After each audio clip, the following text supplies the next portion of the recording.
آخرت کی تیاری کرتے رہیں۔ قیامت کا منظر کچھ یوں ہوگا۔ اس دن کا شر ہر طرف پھیلا ہوگا۔ وہ دن نہایت تلخ دن ہوگا۔ بہت خوف اور گھبراہٹ کا عالم ہوگا۔ سمندر پھاڑ دیے جائیں گے۔ اس دن سور پھونکا جائے گا۔ سور کی آواز ایک ہولناک چیخ کی طرح ہوگی۔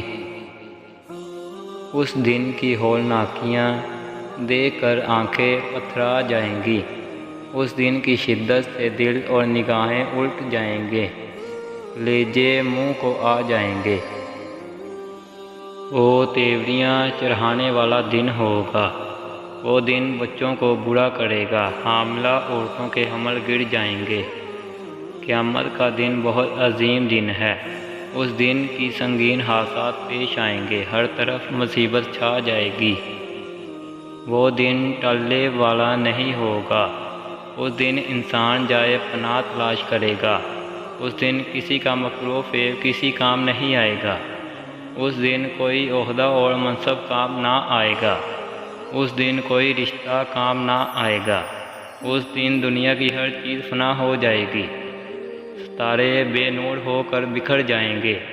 زمین زور سے ہلائی جائے گی۔ زمین اور پہاڑ لرزنے لگیں گے۔ اس کی آواز سے زمین و آسمان میں موجود تمام مخلوق گھبرا جائے گی۔ سور کی آواز کانوں کو بہرا کر دے گی۔ سور کی آواز کی شدت سے زمین و آسمان کی ہر چیز بے ہوش ہو کر گر پڑے گی۔ آسمان لرزے گا۔ آسمان پھٹ جائے گا۔ آسمان دروازے دروازے ہو جائے گا۔ سورج لپیٹ دیا جائے گا۔ چاند کہنا جائے گا۔ سورج اور چاند ملا دیے جائیں گے۔ سب لوگ قبروں سے اٹھ کھڑے ہوں گے۔ اس دن اولین و آخرین کو اکٹھا کیا جائے گا۔ کوئی ایک باقی نہیں چھوڑا جائے گا۔ جانوروں کو بھی اکٹھا کیا جائے گا۔ لوگ فوج در فوج جمع ہوں گے۔ لوگوں کو شدید گھبراہٹ طاری ہوگی۔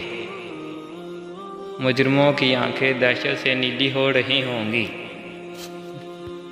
جب پہلا سور پھونکا جائے گا تو ہر چیز ختم ہو جائے گی، بس اللہ کی ذات باقی رہے گی۔ دوسرا سور لوگوں کو جمع کرنے کے لیے پھونکا جائے گا۔ ایک ہی ڈانٹ سے سب کو اٹھایا جائے گا۔ آسمان پھٹ کر سرخ چمڑے کی طرح گلابی ہو جائے گا۔ آسمان کی کھال اتار دی جائے گی۔ آسمان پگھلے ہوئے تانبے کی طرح ہو جائے گا۔ زمین اور پہاڑوں کو ایک ہی چوٹ سے ریزہ ریزہ کر دیا جائے گا۔ زمین اپنے اندر کا سب کچھ باہر نکال پھینکے گی۔ زمین کسی اور زمین سے تبدیل کر دی جائے گی۔ زمین پھیلا کر برابر کر دی جائے گی۔ پہاڑ دنکی ہوئی رنگین اون کی طرح ہو جائیں گے۔ سمندر برق اٹھیں گے۔ دعا ہے رب کائنات ہمیں دنیا کی رسوائی اور آخرت کے عذاب سے محفوظ مامون رکھے اور ہمیں اپنی پناہ عطا فرمائے۔ آمین۔